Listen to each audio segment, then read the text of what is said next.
Speaker, I present the budget for 24-25. Introduction. The people of India have reposed their faith in the government led by Honorable Prime Minister Shri Narendra Modi and re-elected it for a historic third term under his leadership.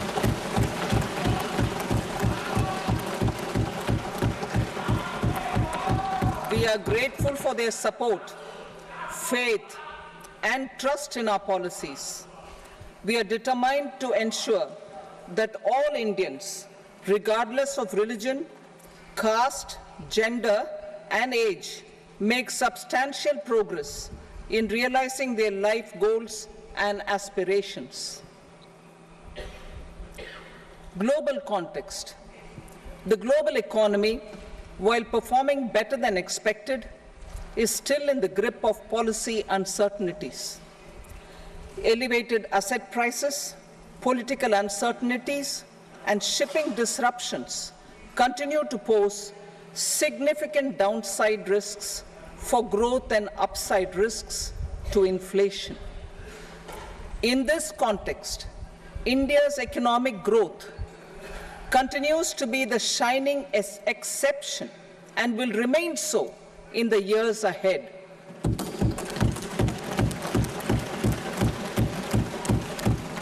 India's inflation continues to be low, stable, and moving towards the 4% target.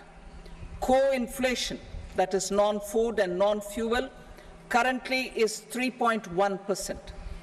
Steps are being taken to ensure supplies of perishable goods reach markets adequately. Interim budget. As mentioned in the interim budget, we need to focus on 4 major castes, namely the Garib, Mahilaye, Yuva, and Annadata, the poor, women, youth, and the farmer.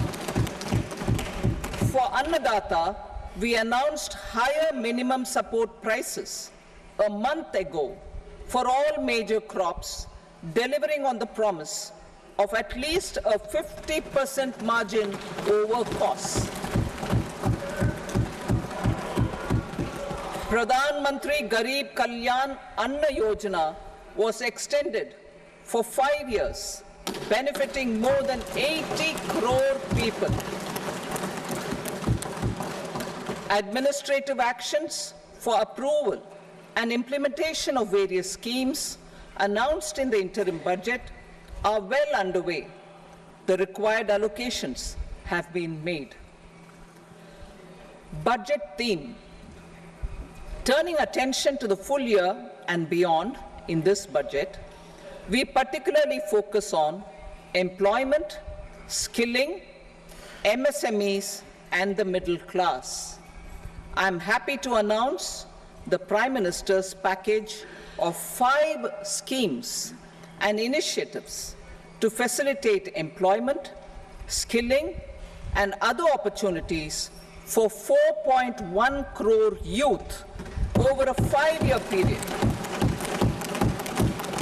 with a central outlay of 2 lakh crore rupees.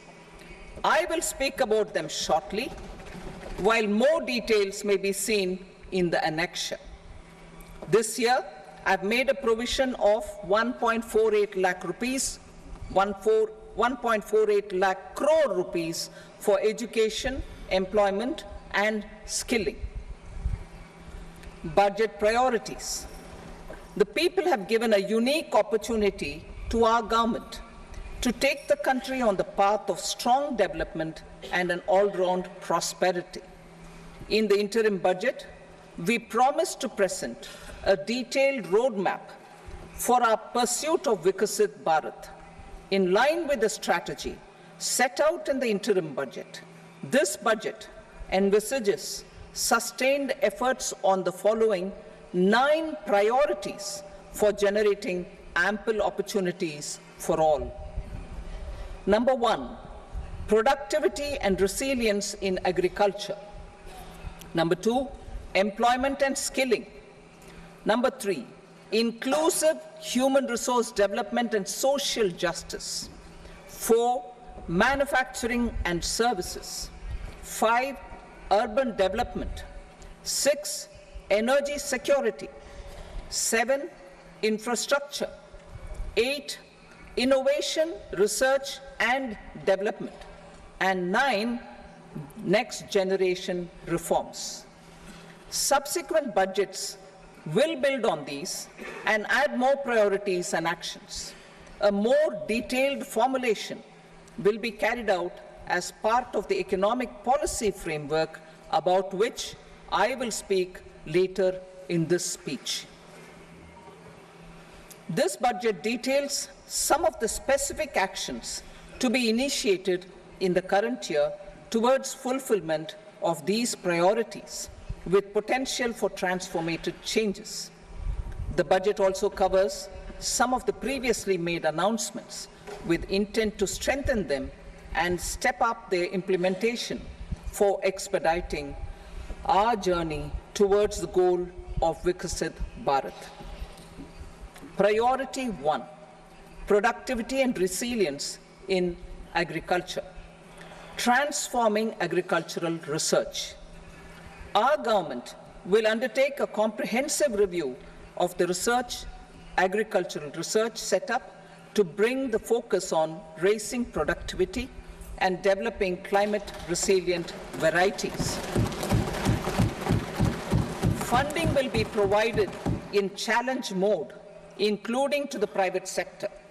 Domain experts, both from the government and outside, will oversee the conduct of such research.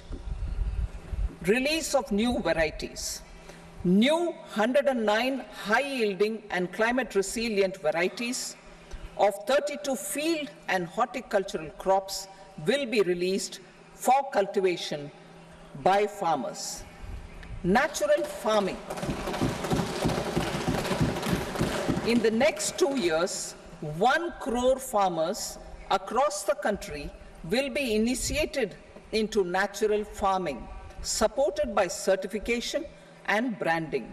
Implementation will be through scientific institutions and willing gram panchayats.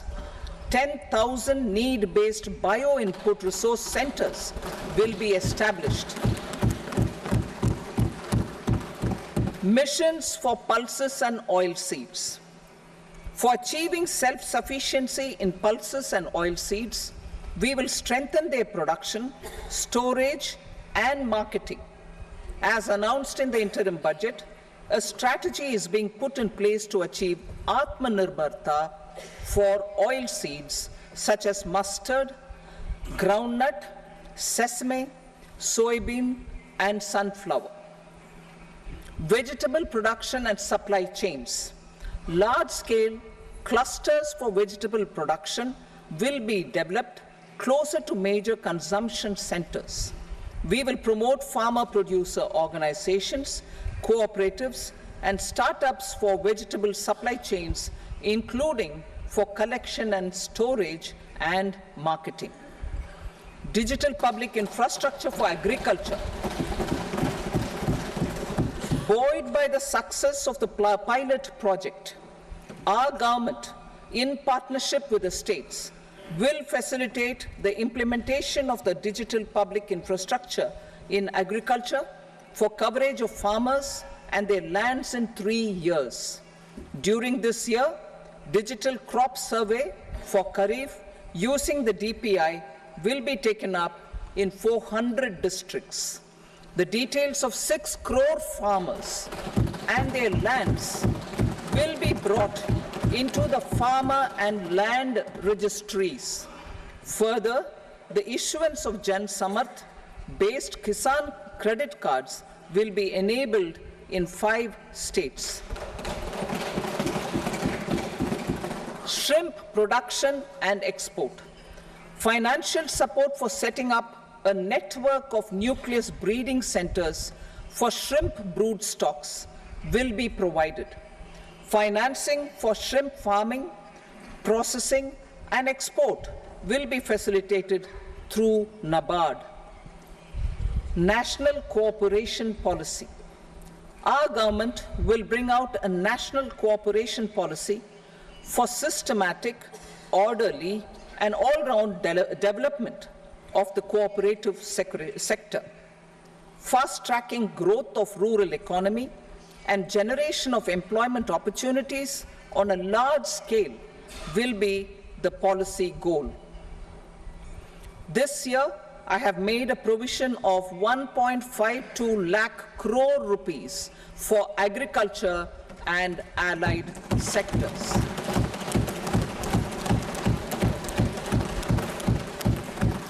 Priority 2, employment and skilling. Employment-linked incentive. Our government will implement following 3 schemes for employment-linked incentive as part of the Prime Minister's package. These will be based on enrollment in the EPFO and focus on recognition of first-time employees and support to employees and employers. Scheme A, first-timers. This scheme will provide 1 month wage to all persons newly entering the workforce in all formal sectors.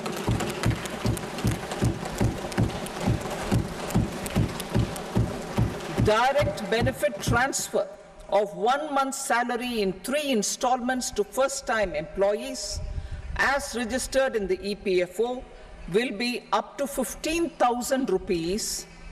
The eligibility limit will be a salary of 1 lakh per month. The scheme is expected to benefit 210 lakh youths.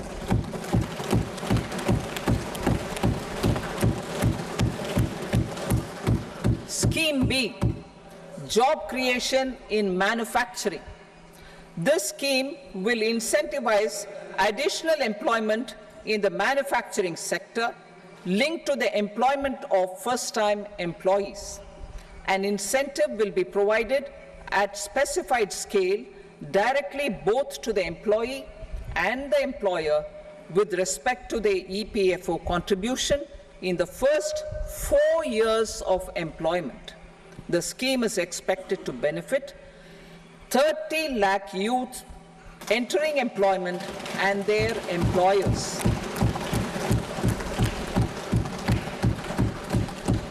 Scheme C, support to employers.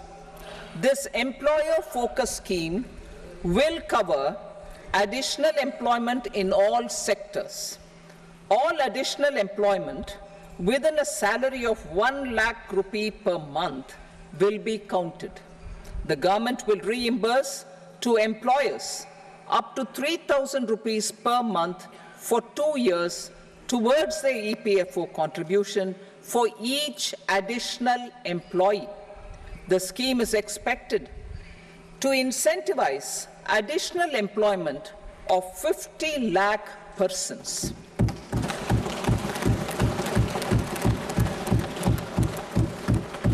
Participation of women in the workforce.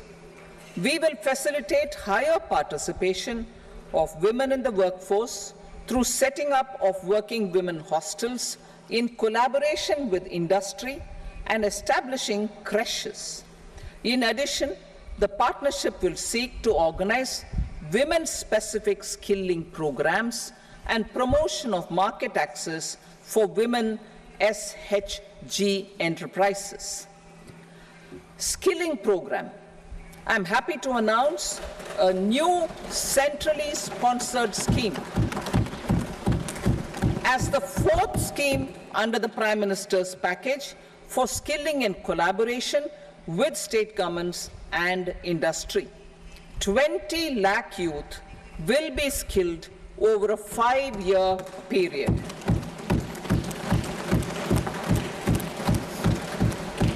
1,000 industrial training institutes will be upgraded in hub and spoke arrangements with outcome orientation. Course content and design will be aligned to the skill needs of industry, and new courses will be introduced for emerging needs. Skilling loans.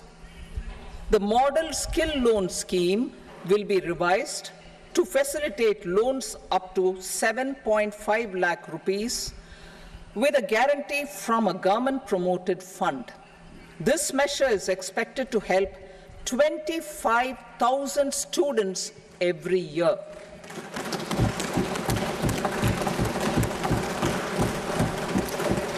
Education loans for helping our youth who have not been eligible for any benefit under government schemes and policies. I am happy to announce a financial support for loans up to 10 lakh rupees for higher education in domestic institutions.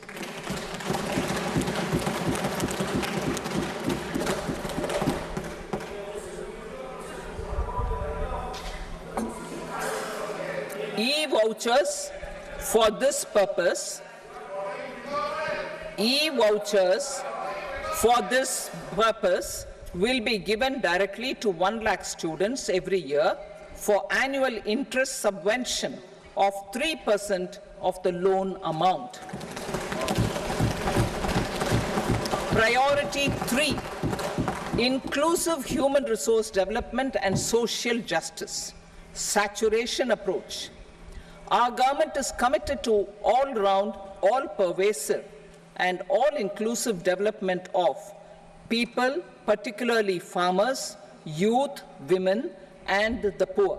For achieving social justice comprehensively, the saturation approach of covering all eligible people through various programs, including those for education and health, will be adopted to empower them by improving their capabilities.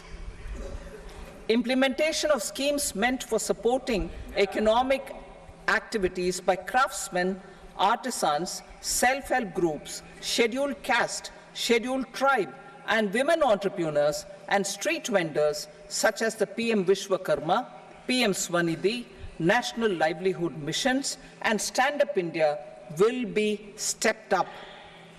Purvodaya. The states in the eastern part of the country are rich in endowments and have strong cultural traditions.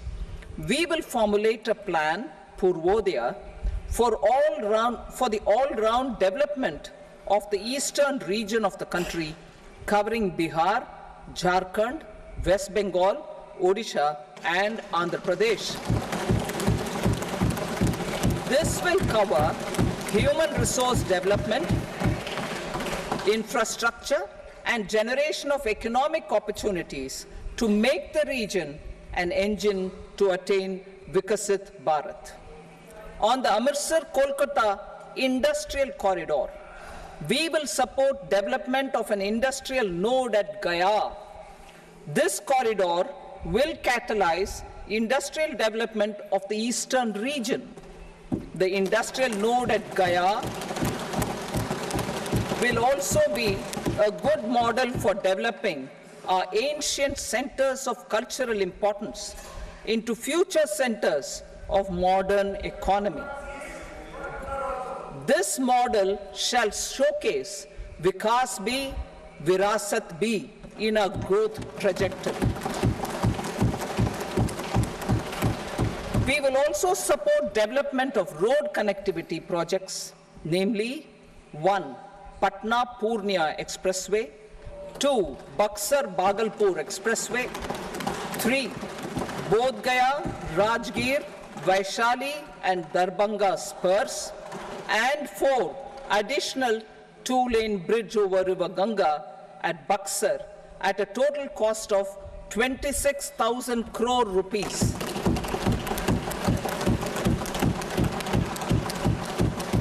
Power projects, including setting up of a new 2,400 megawatt power plant at Pir Painti, will be taken up at a cost of 21,400 crore rupees.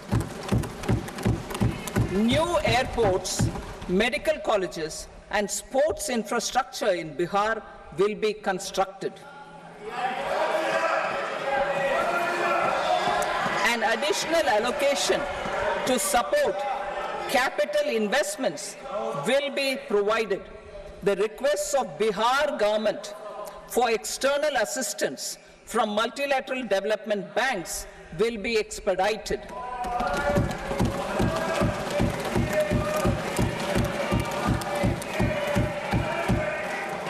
Andhra Pradesh Reorganization Act.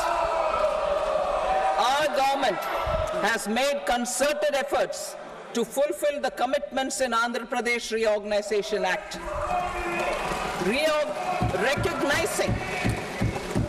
Recognizing the state's need for the capital, recognizing the state's need for a capital, we will facilitate special financial support through multilateral development agencies. In the current financial year, 15,000 crore rupees will be arranged with additional amounts in future years.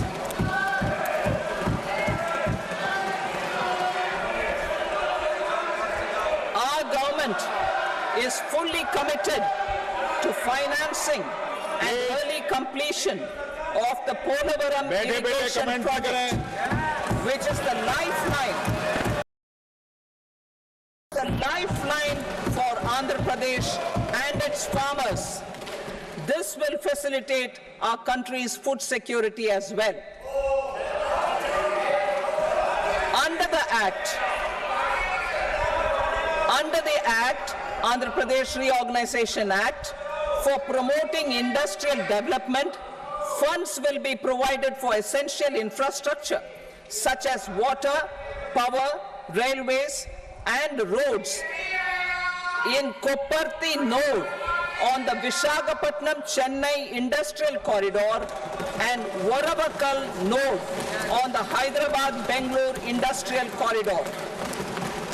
An additional allocation will be provided this year towards capital investment for economic growth. Grants for backward regions of Rayalaseema, Prakasham, North Coastal Andhra, as stated in the Act, will be provided. PM Awas Yojana. 3 crore additional houses under the PM Awas Yojana in rural and urban areas in the country have been announced, for which the necessary allocations are being made. Women-led development. For promoting women-led development, the budget carries an allocation of more than 3 lakh crore for schemes benefiting women and girls. This signals our government's commitment for enhancing women's role in economic development. Pradhan Mantri Janjatiya Unnat Gram Abhiyan. For improving the socio-economic condition of tribal communities, we will launch the Pradhan Mantri Janjatiya Unnat Gram Abhiyan by adopting saturation coverage for tribal families in tribal majority villages and aspirational districts.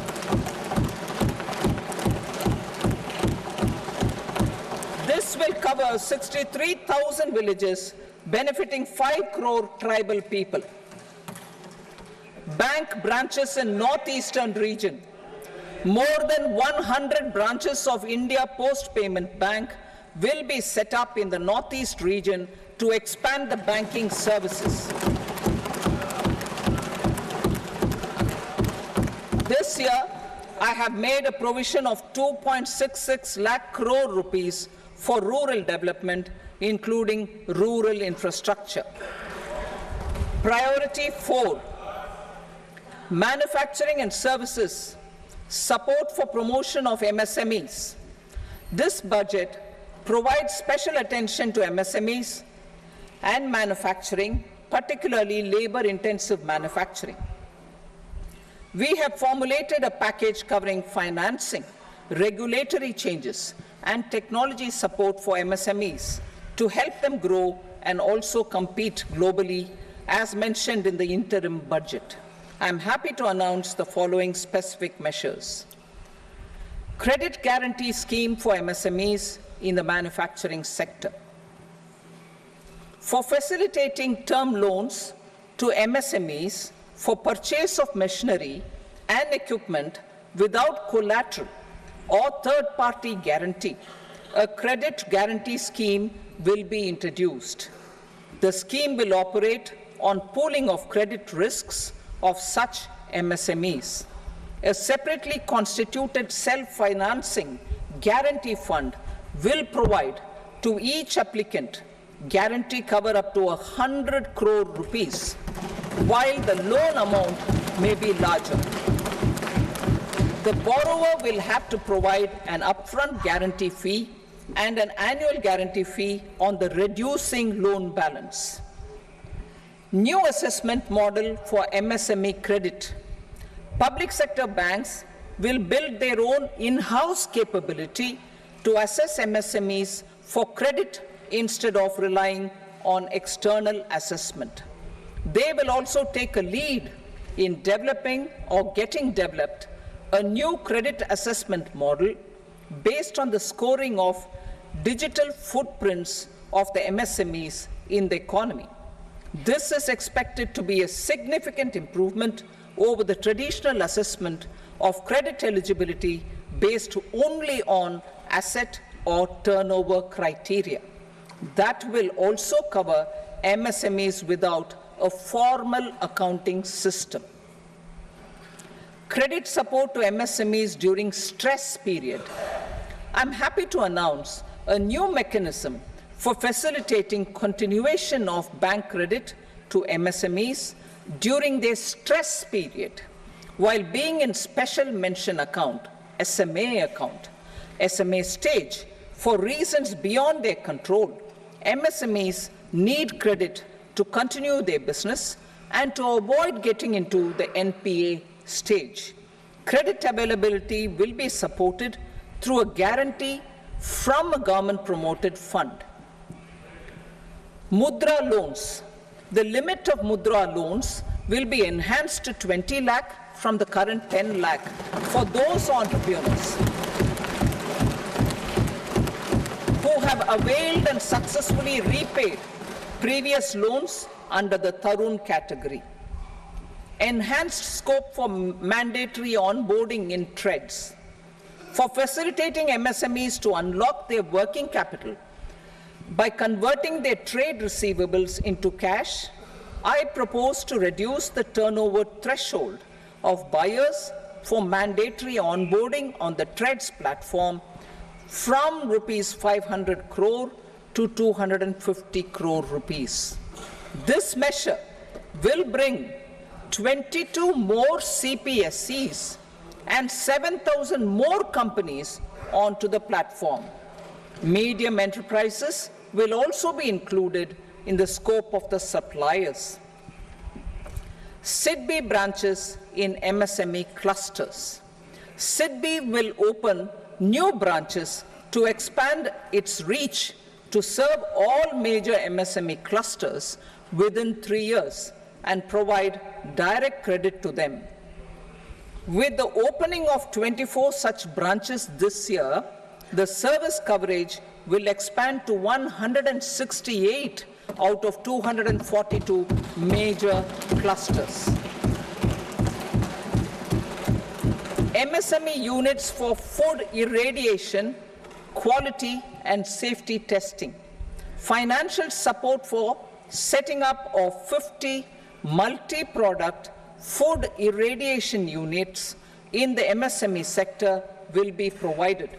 Setting up of 100 food quality and safety testing labs with NABL accreditation will be facilitated. E-commerce export hubs to enable MSMEs and traditional artisans to sell their products in international markets. E-commerce export hubs will be set up in public-private partnership mode. These hubs, under a seamless regulatory and logistic framework, will facilitate trade and export-related services under one roof. Measures for promotion of manufacturing and services. Internship in top companies. As the fifth scheme under Prime Minister's package, our government will launch a comprehensive scheme for providing internship opportunities in 500 top companies to 1 crore youth in 5 years. They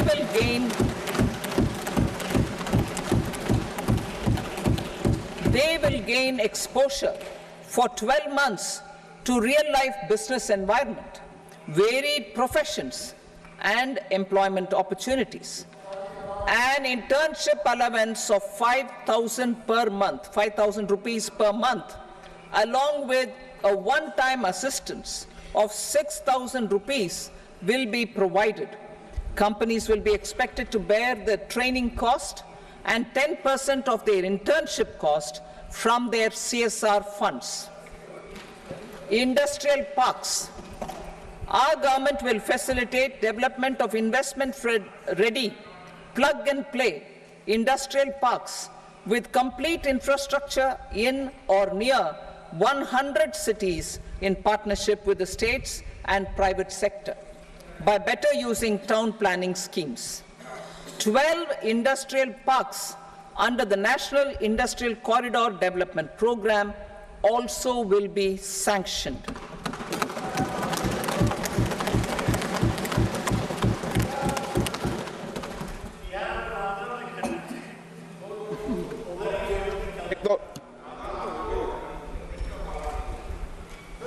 Veji paper, no, please, Petty.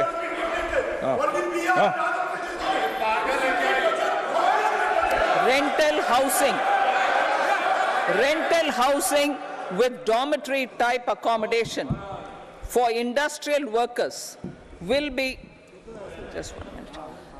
Rental housing, I repeat, rental housing with dormitory type accommodation for industrial workers will be facilitated in PPP mode with VGF support and commitment from anchor industries.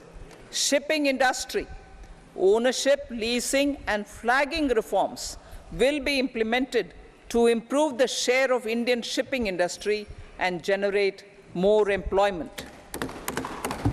Critical mineral mission.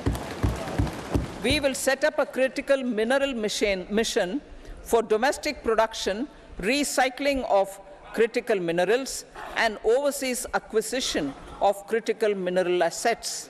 Its mandate will include technology development, skilled workforce, extended producer responsibility framework, and a suitable financing mechanism. Offshore mining of minerals. Our government will launch the auction of the first tranche of offshore blocks for mining, building on the exploration already carried out. Digital public infrastructure applications. Turning to the services sector, I propose development of DPI applications at population scale for productivity gains, business opportunities, and innovation by the private sector.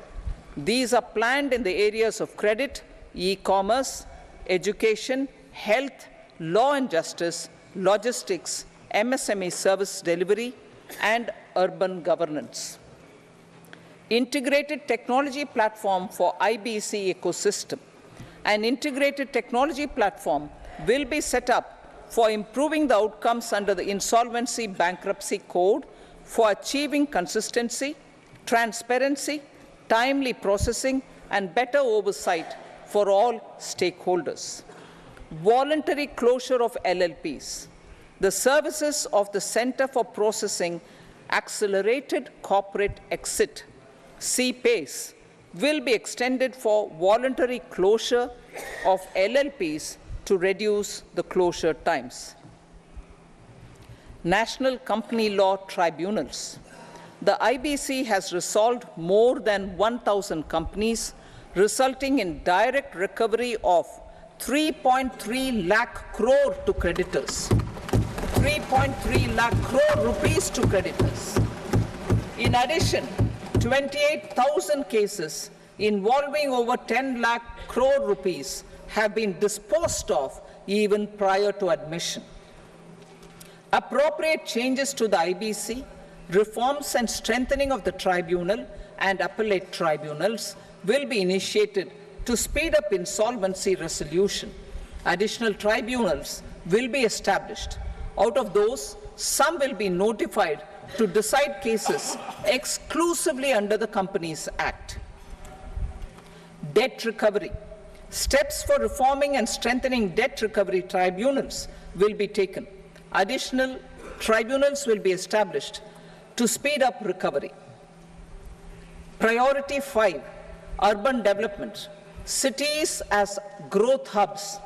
Working with states, our government will facilitate development of cities as growth hubs.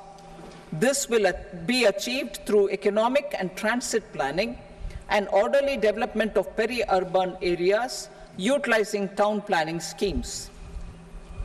Creative redevelopment of cities. For creative brownfield redevelopment of existing cities with a transformative impact, our government will formulate a framework for enabling policies, market-based mechanisms, and regulation. Transit-oriented development. Transit-oriented development plans for 14 large cities with a population above 30 lakh will be formulated, along with an implementation and financing strategy. Urban housing. Under the PM Awas Yojana, Urban 2.0, housing needs of 1 crore urban poor and middle-class families will be addressed with an investment of 10 lakh crore rupees. This will include the central assistance of 2.2 lakh crore rupees in the next 5 years. A provision of interest subsidy to facilitate loans at affordable rates is also envisaged. In addition, enabling policies and regulations for efficient and transparent rental housing markets with enhanced availability will also be put in place. Water supply and sanitation. In partnership with state governments and multilateral development banks, we will promote water supply, sewage treatments, and solid waste management projects and services for 100 large cities through bankable projects. These projects will also envisage use of treated water for irrigation and filling up of tanks in nearby areas. Street markets. Building on the success of PM Swanidhi scheme in transforming the lives of street vendors, our government envisions a scheme to support each year over the next 5 years the development of 100 weekly hearts or street food hubs in select cities. Stamp duty.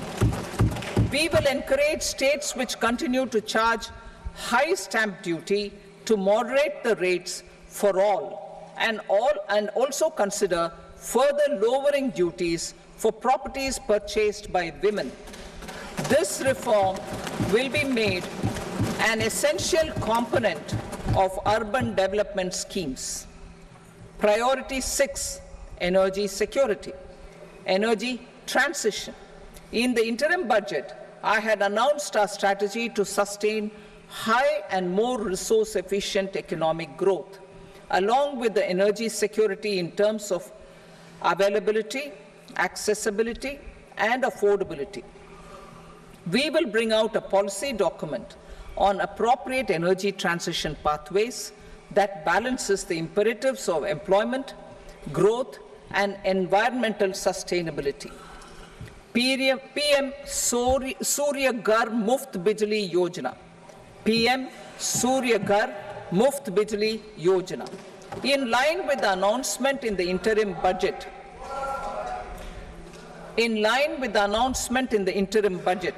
PM Surya Ghar Muft Bijli Yojana has been launched to install rooftop solar plants to enable 1 crore households obtain free electricity up to 300 units every month. The scheme has generated remarkable response with more than 1.28 crore registrations and 14 lakh applications, and we will further encourage it. Pumped storage policy. A policy for promoting pumped storage projects will be brought out for electricity storage and facilitating smooth integration of the growing share of renewable energy with its variable and intermittent nature in the overall energy mix. Research and development of small and modular nuclear reactors. Nuclear energy is expected to form a very significant part of the energy mix for Vikasit Bharat. Towards that pursuit, our government will partner with the private sector for 1. Setting up Bharat Small Reactors, 2. Research and development of Bharat Small Modular Reactor, and 3. Research and development of newer technologies for nuclear energy. The R&D funding announced in the interim budget will be made available for this sector also. Advanced ultra supercritical thermal power plants. The development of indigenous technology for advanced ultra supercritical thermal power plants with much higher efficiency has been completed. A joint venture between NTPC and BHEL will set up a full-scale 800 megawatt commercial plant using AUSC technology. The government will provide the required fiscal support. Moving forward, development of indigenous capacity for the production of high-grade steel and other advanced metallurgy materials for these plants will result in strong spin-off benefits for the economy. Roadmap for hard-to-abate industries. A roadmap for moving the hard-to-abate industries from energy efficiency targets to emission targets will be formulated. Appropriate regulations for transition of these industries from the current perform, achieve, and trade mode to Indian carbon market mode will be put in place. Support to traditional micro and small industries. An investment-grade energy audit of traditional micro and small industries in 60 clusters, including brass and ceramic, will be facilitated. Financial support will be provided for shifting them to cleaner forms of energy and implementation of energy efficiency measures. The scheme will be replicated in another 100 clusters in the next phase. Priority 7, infrastructure investment by central government. Significant investment the central government has made over the years in building and improving infrastructure has had a strong multiplier effect on the economy. We will endeavor to maintain strong fiscal support for infrastructure over the next 5 years in conjunction with imperatives of other fiscal consolidation. This year, I have provided 11,11,111 crore rupees for capital expenditure. This would be 3.4% of our GDP. Infrastructure investment by state governments. We will encourage states to provide support of similar scale for infrastructure, subject to their development priorities. A provision of 1.5 lakh crore rupees for long-term interest-free loans have been made this year also to support the states. Private investment in infrastructure. Investment in infrastructure by private sector funding and enabling policies and regulations. A market-based financing framework will be brought out. Pradhan Mantri Gram Sadak Yojana, Phase 4 of the PMGSY will be launched to provide all-weather connectivity to 25,000 rural habitations, which have become eligible in view of their population increase. Irrigation and flood mitigation.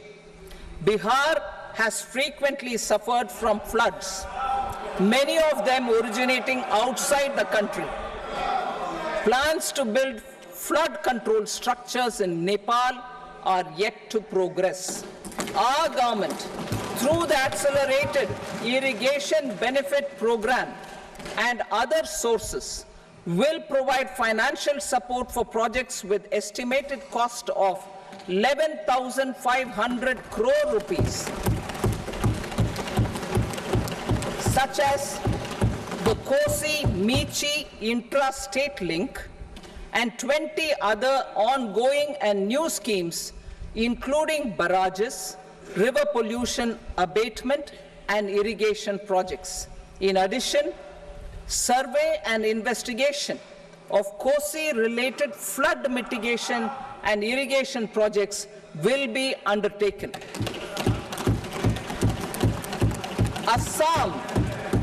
Assam grapples with floods every year by the Brahmaputra River and its tributaries originating outside India. We will provide assistance to Assam for flood management and related projects.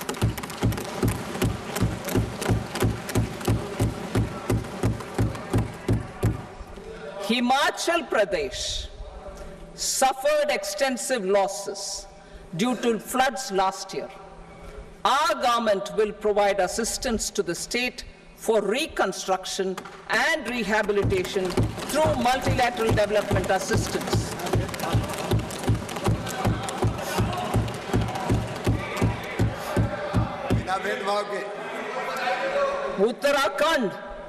Uttarakhand too suffered losses due to cloudbursts and massive landslides.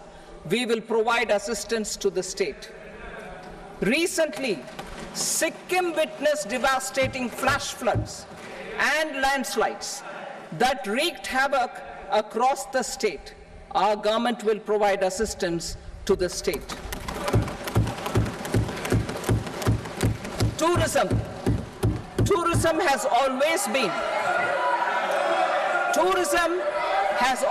been a part of our civilization. Our efforts in positioning India as a global tourist destination will also create jobs, stimulate investments, and unlock economic opportunities for other sectors. In addition to the measures outlined in the interim budget, I propose the following measures. Vishnupad Temple at Gaya and Mahabodhi Temple at Bodh Gaya in Bihar are of immense spiritual significance. Of Vishnupad Temple Corridor and Mahabodhi Temple Corridor will be supported, modeled on the successful Kashi Vishwanath Temple Corridor, to transform them into world-class pilgrim and tourist destinations. Rajgir holds for Hindus, Buddhists and Jains. The 20th Tirthankara Muniswarata temple in the Jain temple complex is ancient. The Saptarishi, or the 7 hot springs, form a warm water Brahmkund that is sacred. A comprehensive development initiative for Rajgir will be undertaken. our government will support the development of Nalanda as a tourist center, besides reviving Nalanda University to its glorious stature. Odisha's scenic beauty,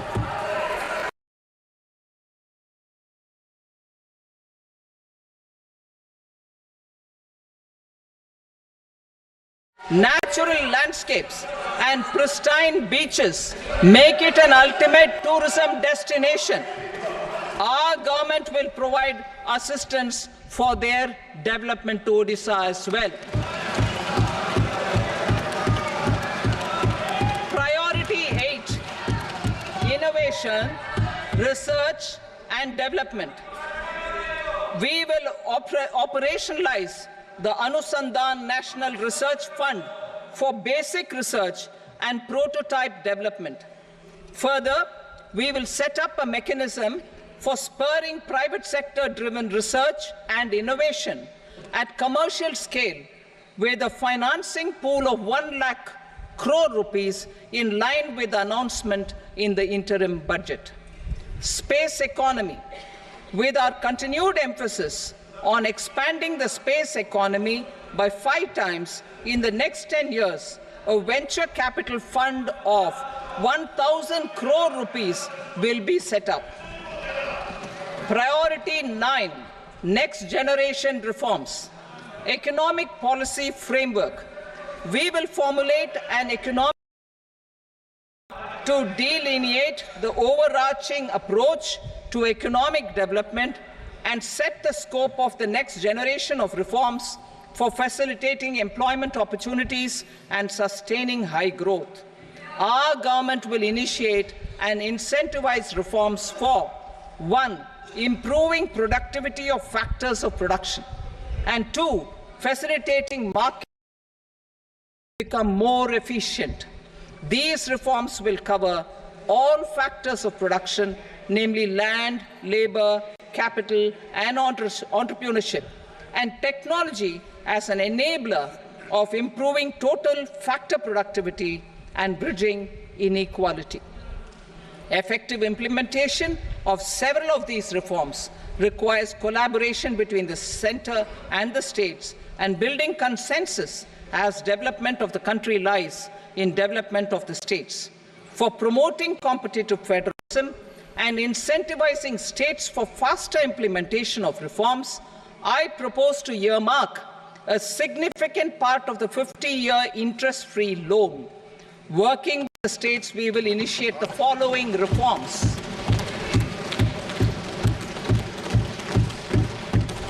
Land-related reforms and actions, both in the rural and urban areas, will cover land administration, will cover 1. Land administration, planning and management, and 2. Urban planning usage and building bylaws.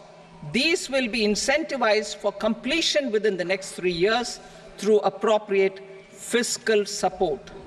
Rural land-related actions. Rural land-related actions will include 1.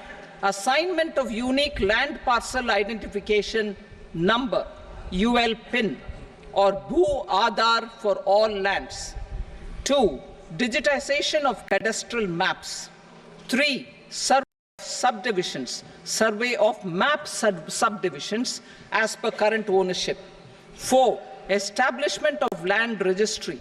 And 5. Linking to the farmers registry. These actions will also facilitate credit flow and other agricultural services. Urban land-related actions. Land records in urban areas will be digitized with GIS mapping. An IT-based system for property record administration, updating, and tax administration will be established. These will also facilitate improving the financial position of urban local bodies. Labor-related reforms. Services to labor. Our government will facilitate the provision of a wide array of services to labor, including those for employment and skilling.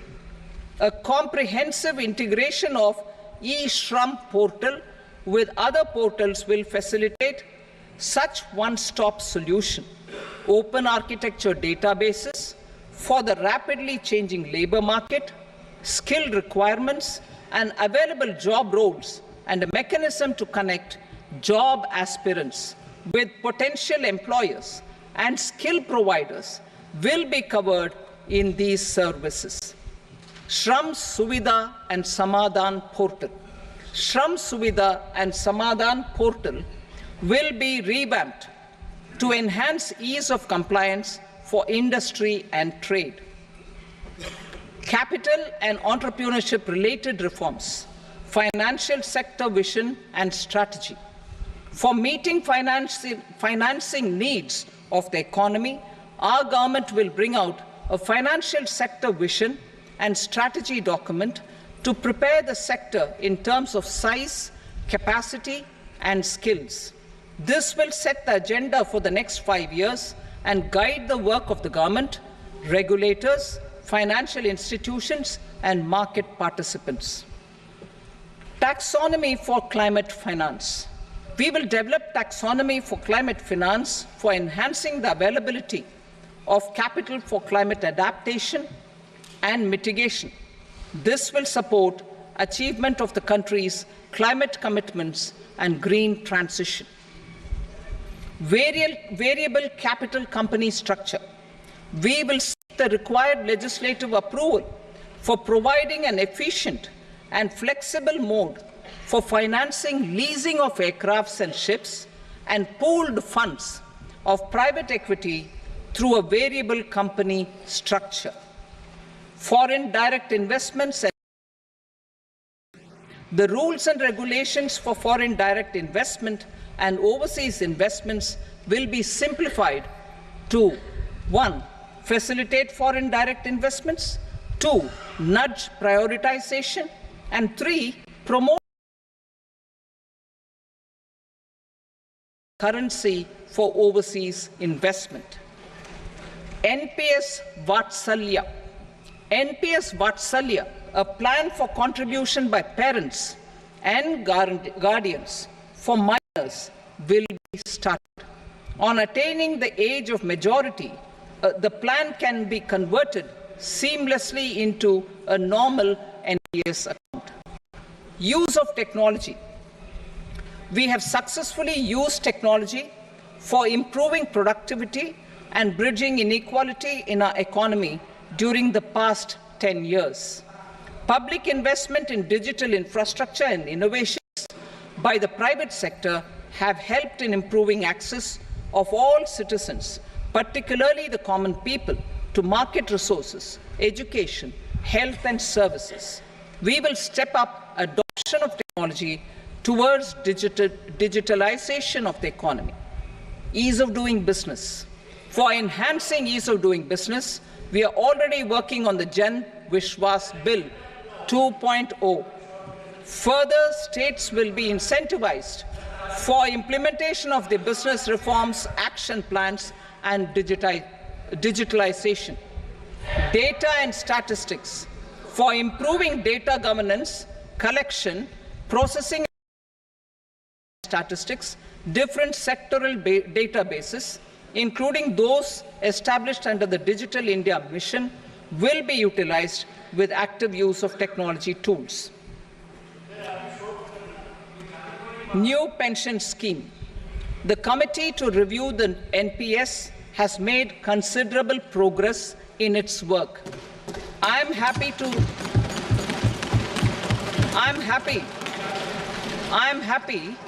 that the staff side of the National Council of the Joint Consultative Machinery for Central Government Employees has taken a constructive approach. A solution will be evolved which addresses the relevant issues while maintaining fiscal prudence to protect the common citizens.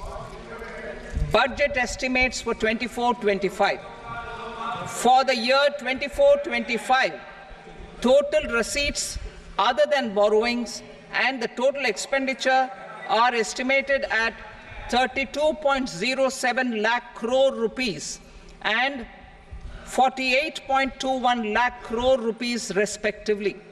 The net tax receipts are estimated at 25.83 lakh crore rupees. The fiscal deficit is estimated at 4.9% of the GDP.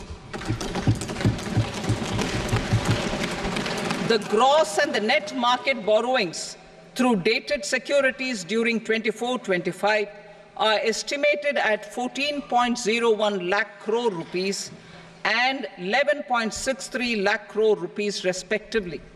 Both will be less than that in 23-24. The fiscal consolidation path announced by me in 2021 has served our economy very well, and we aim to reach the deficit below 4.5% next year. The government is committed to staying the course. From 2026-27 onwards, our endeavour will be to keep the fiscal deficit each year such that the central government's debt will be on a declining path as percentage of GDP. I will now move to Part B.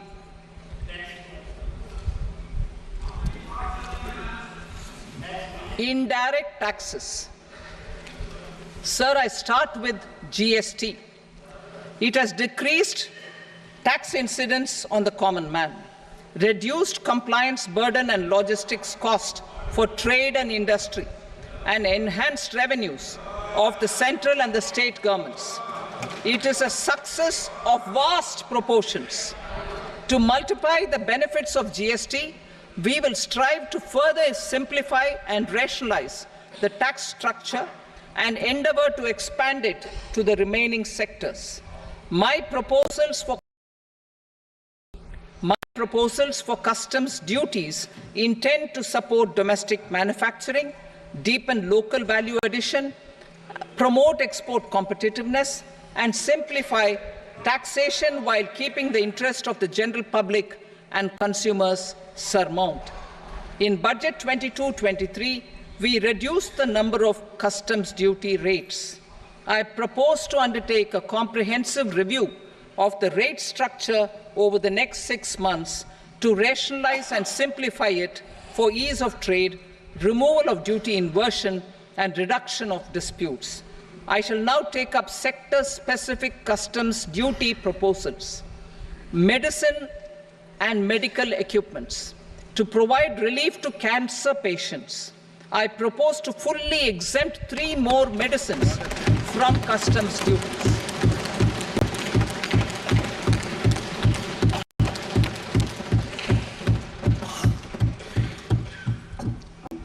I also propose changes in the BCD on X-ray tubes and flat panel detectors for use in medical X-ray machines under the phased manufacturing program so as to synchronize them with the domestic capacity addition.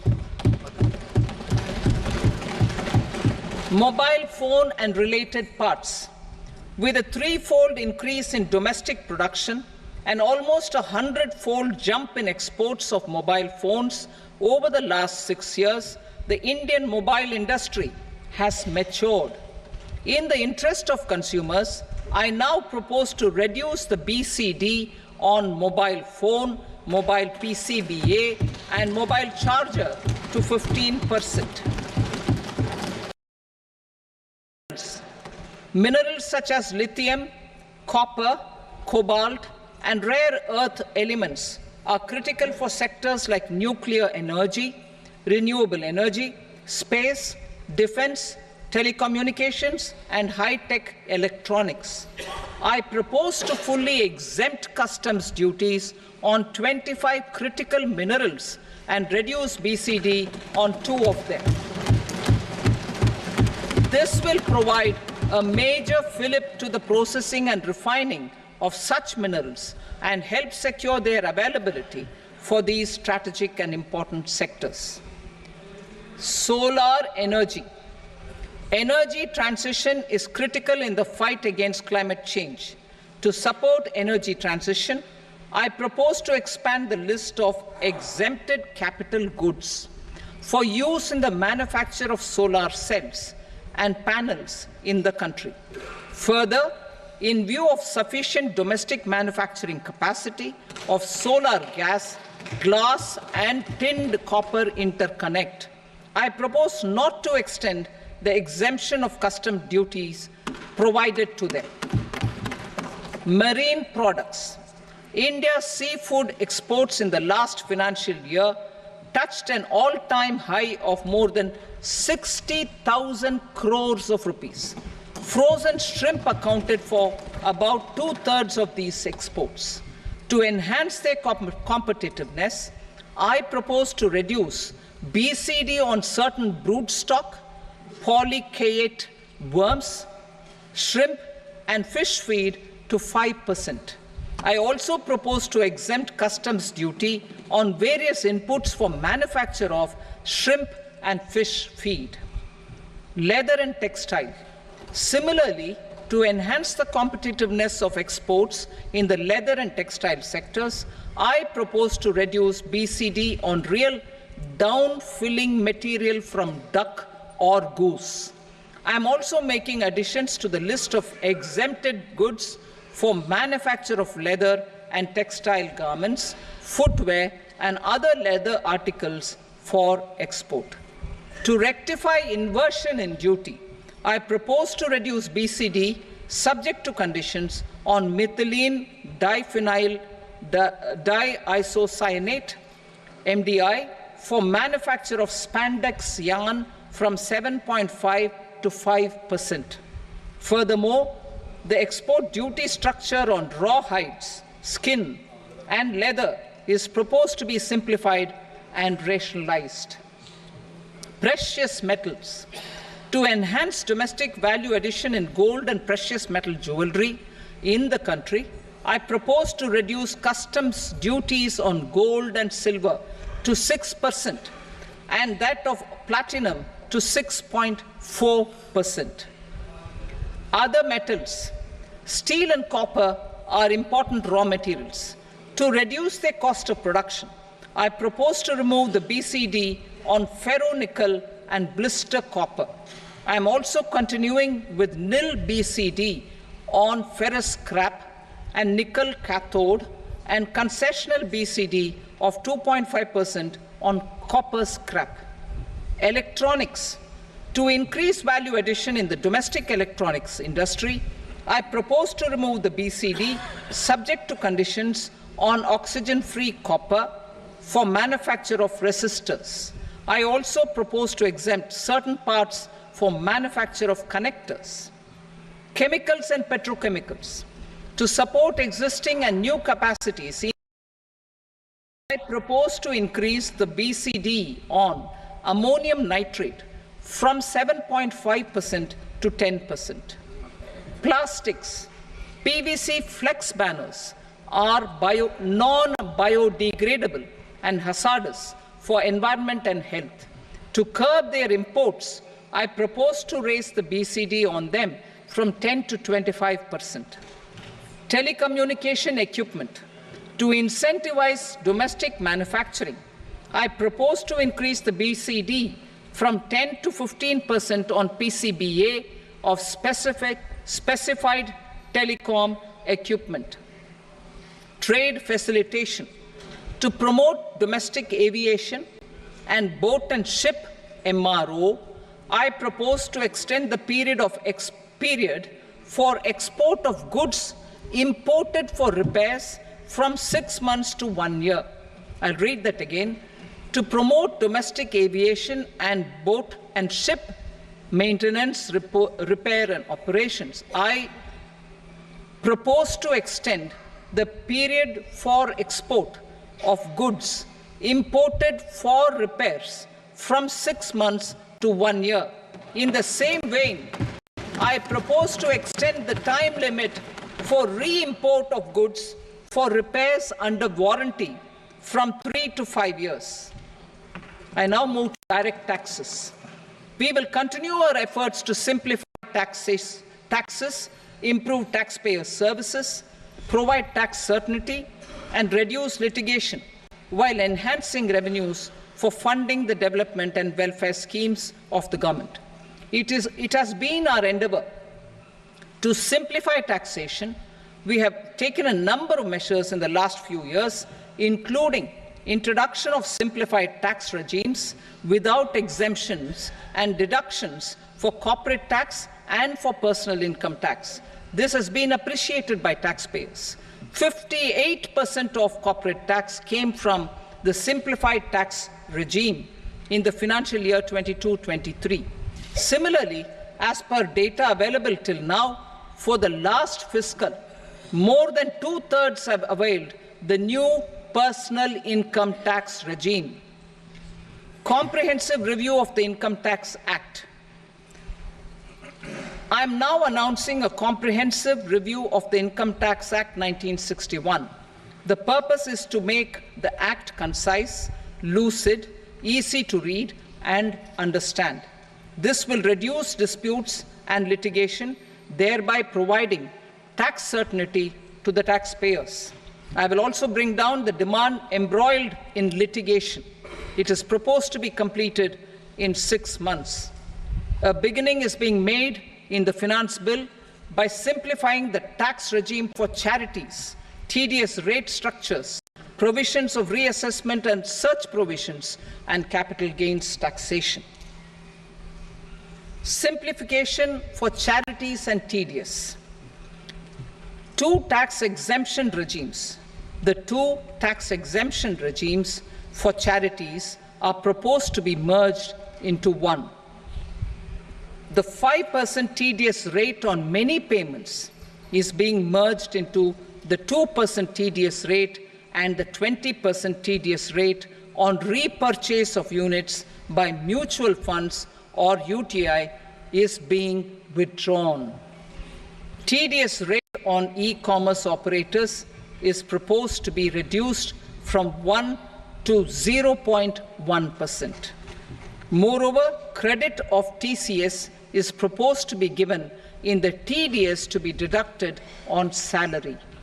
Further, I propose to decriminalize delay TDS up to the due date of filing statement for the same. I also plan to provide a standard operating procedure for tedious defaults and simplify and rationalize the compounding guidelines for such defaults. Simplification of reassessment. I propose to thoroughly simplify the provisions for reopening and reassessment.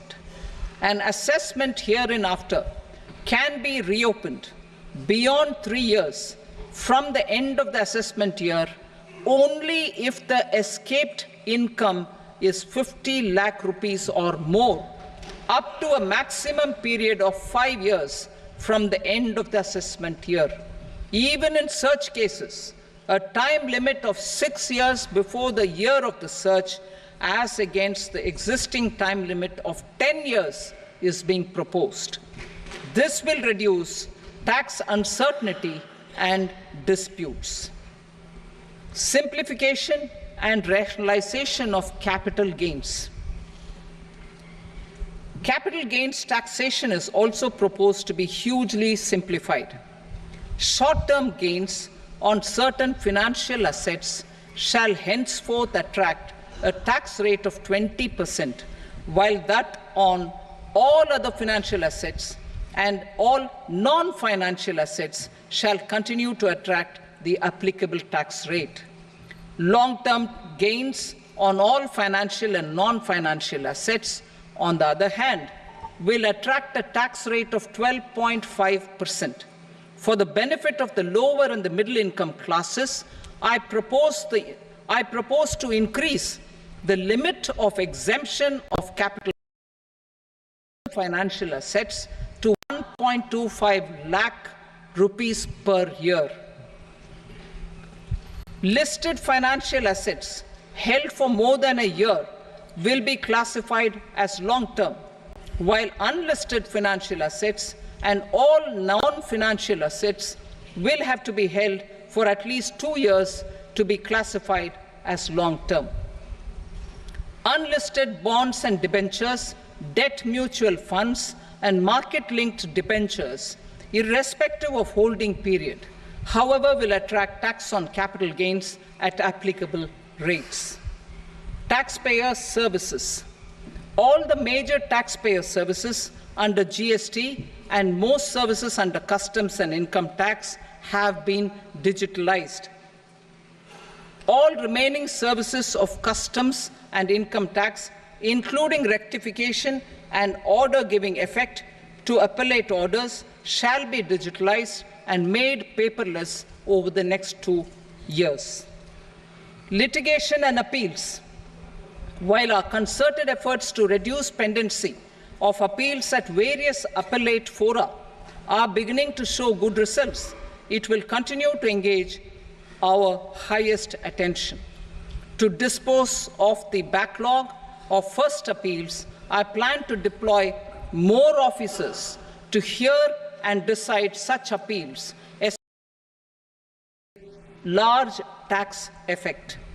For resolution of certain income tax disputes pending in appeal, I am also proposing Vivad Se Vishwas Scheme 2024.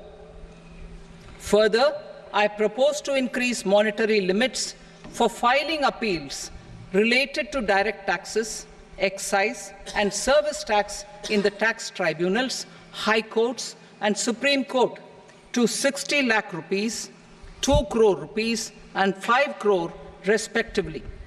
With a view to reduce litigation and provide certainty in international taxation, we will expand the scope of safe harbor rules and make them more attractive.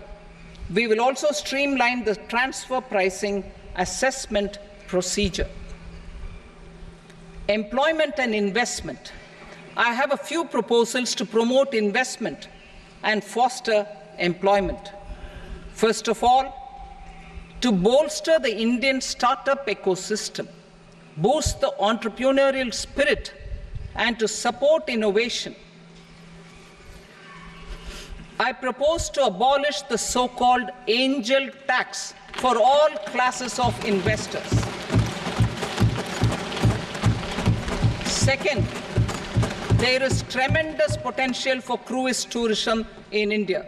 To give a fillip to this employment-generating industry, I am proposing a simpler tax regime for foreign shipping companies operating domestic cruises in the country. Third, India is a world leader in the diamond cutting and polishing industry, which employs a large number of skilled workers. To further promote the development of this sector, we would provide for safe harbor rates for foreign mining companies selling raw diamonds in the country. Fourth, to attract foreign capital for our development needs, I propose to reduce the corporate tax rate on foreign companies from 40 to 35%. Deepening the tax base. I have a couple of proposals for deepening the tax base. First, security transaction tax on futures and options of securities is proposed to be increased to 0.02% and 0.1% respectively. Second, for reasons of equity, I propose to tax income received on buyback of shares in the hands of recipients. Other proposals. To improve social security benefits, deduction of expenditure by employers towards NPS is proposed to be increased from 10 to 14% of the employee's salary. Similarly, deduction of this expenditure up to 14% of salary from the income of employees in private sector, public sector banks and undertakings opting for the new tax regime is proposed to be provided. Indian professionals working in multinationals get ESOPs and invest in social security schemes and other movable assets abroad. Non-reporting of such small foreign assets has penal consequences under the Black Money Act. Such non-reporting of movable assets up to 20 lakh rupees is proposed to be depenalized.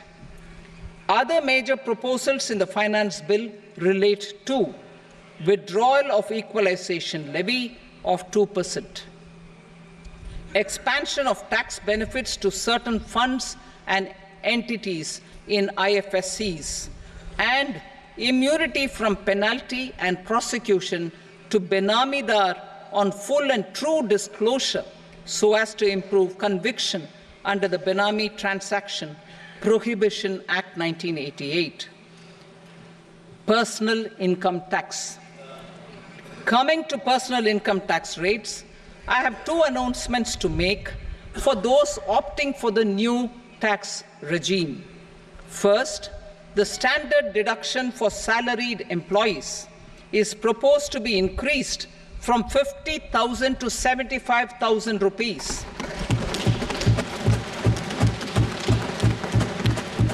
Similarly, deduction on family pension for pensioners is proposed to be enhanced from 15,000 to 25,000 rupees.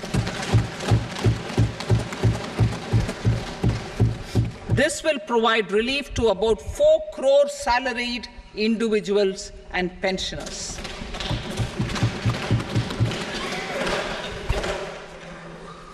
Second, in the new tax regime, the tax rate structure is proposed to be revised as follows: 0 to 3 lakh rupees, nil; 3 to 7 lakh rupees, 5%; 7 to 10 lakh rupees, 10%; 10 to 12 lakh rupees, 15%; 12 to 15 lakh rupees, 20%; and above 15 lakh rupees, 30%. As a result of these changes, a salaried employee in the new tax regime stands to save up to 17,500 rupees in income tax.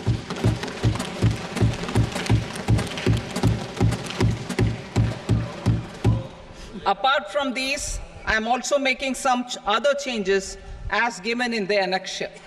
As a result of these proposals, revenue of about 37,000 crore, that is 29,000 crore in direct taxes and 8,000 crore in indirect taxes, will be foregone, while revenue of about 30,000 crore rupees will be additionally mobilized. Thus, the total revenue foregone is about 7,000 crores annually. Mr. Speaker, sir, with this, I commend the budget to this august House. Jai Hind.